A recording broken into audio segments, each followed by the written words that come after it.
राहता शहरात दिनांक 13 डिसेंबर रोजी सकाळी 9:30 वाजेच्या सुमारास शहरातील मध्यवर्ती पोलीस ठाण्याच्या जवळच नगर मनमाड रोडवरील भडांगे यांच्या चहाच्या दुकानासमोरच चारचाकी वाहन व मोटरसायकलचा अपघात होऊन दुचाकी चालक आकाश गायकवाड या तरुणाचा जागीच मृत्यू झाला। या अगोदरही याच चहाच्या दुकानासमोर बेशिस्त वाहनांच्या पार्किंगमुळे 4 महिन्यापूर्वी साकुरी येथील ग्रामपंचायत सदस्य बनसोडे यांचा अपघातात मृत्यू झाला होता।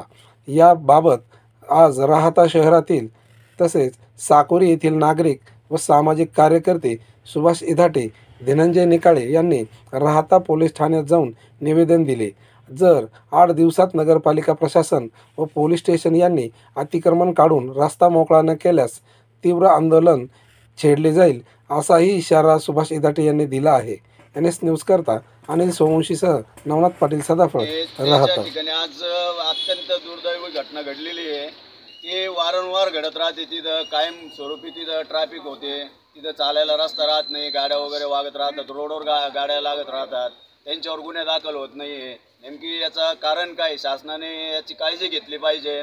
आणि तिथं 2-3 वेळेस जागेवर मृत्युमुखी पडलेले व्यक्ती आज या जगामध्ये नाही आहे आणि त्यांच्यावर शासनाने काहीतरी कारवाई केली पाहिजे। का ज्या गाड्या तिथं लागतात, जे अतिक्रमण आहे, पुलापासून तर सरकारी दवाखान्यापर्यंत आमची एकच मागणी आहे की ते अतिक्रमण काढलं पाहिजे, नाही तर अख्खे राहता ग्रामस्थ रस्त्यावर उतरे आणि आंदोलन करेल।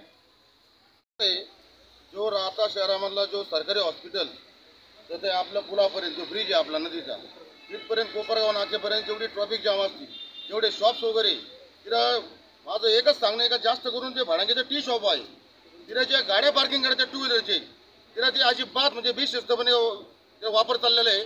आधी 4 महिन्यापूर्वी माझ्या स्वतः भावाचा ॲक्सिडेंट झाला, तो जागेवरती गेला आहे।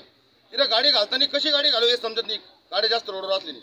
लेफ्ट साईडला पण जेवढे लोकल हातगाड्या लागतात, जे काही विकोम आले रोडच्या गाड्याचा, त्यांनी पण गाड्या पार्किंग रोडचं लागल्यानंतर म्हणजे टू व्हीलरला प्रॉब्लेम होते यायला जायला।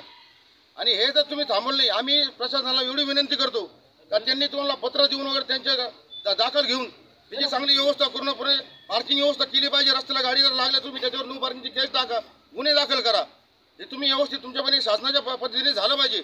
नाही झालं तर आमच्या पद्धतीने आम्ही जर कायदा हातात घेतला तर मग आम्ही आमच्या आंदोलनाचा प्रकार सांगू शकत नाही कोणत्या पद्धतीने, हे मी सांगतो।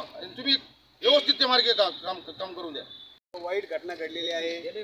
आज आकाश गायकवाड राहणार 15 चारी या मुलाचा अत्यंत दुर्दैवी ॲक्सिडेंट झालेला आहे आणि याचा कारणीभूत जी राहता शहरामध्ये जी वाहतूक आहे, या वाहतूक अत्यंत चुकीच्या पद्धतीने होत आहे आणि इथले राहता शहरामध्ये असलेलं अतिक्रमण, या अतिक्रमणामुळे जो वाहतूक होती, जे येणारे जाणारे शाळेत येणारे मुलं असतील, शाळेत येणारी महिला असतील, यांना खूप त्रास होतो। आणि याच्यापेक्षाही पुढे जाऊन सांगतो की राहता शहरामध्ये जे चहाचं हॉटेल आहे, भडंगेच्या हॉटेल, या ठिकाणी जे लोक चहा पिण्यासाठी येतात त्या ठिकाणी खूप वाहतूक होते आणि जे सामान्य लोक येतात यांना चालण्यासाठी सुद्धा जागा राहत नाही। यामुळे असे प्रकारचे ॲक्सिडेंट होत असतात आणि एक तर गरीब कुटुंबातली मुलं इथं मृत्युमुखी पडतायत। प्रशासनाने याची दक्षता घ्यावी आणि यांच्यावर कठोरपणे कारवाई करण्यात यावी, ही मी विनंती करतो। साकुरी ग्रामस्थ व राहता शहरातील सर्व ग्रामस्थ यांच्या वतीने विनंती करतो।